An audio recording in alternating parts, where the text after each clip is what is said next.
এত বড় বড় উনুনে ভাত হচ্ছে মন্দিরে।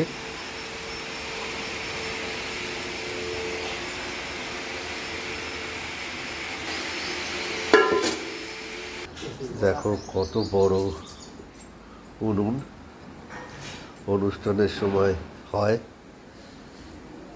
যখন ভক্তরা আসেন।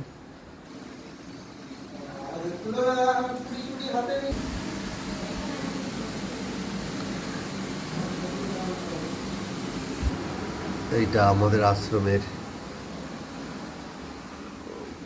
ভাড়ার ঘর,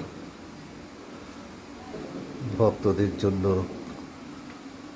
প্রসাদে দেয়া হবে তাই সাজানো হচ্ছে। কি সুন্দর করে এই ভাইটা সাজাচ্ছে দেখো। ভাত হয়ে গেল। তোমাদের ভাত যখন এই দিদিটা চড়াচ্ছিল তোমাদের আমি দেখিয়েছি। রামকৃষ্ণ আশ্রমের ভাত কমপ্লিট।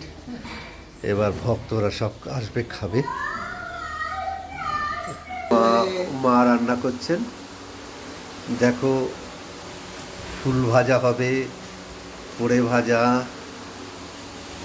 হ্যাঁ, এইটা হচ্ছে আমাদের আশ্রমের ছোটোখাটো রান্নাঘর।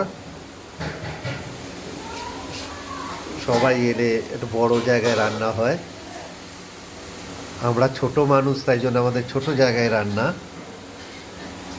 দেখো বন্ধুরা, মা কত ভালো, দেখো কি মিষ্টি হাসি মার, কি কষ্ট করছে আমাদের জন্য।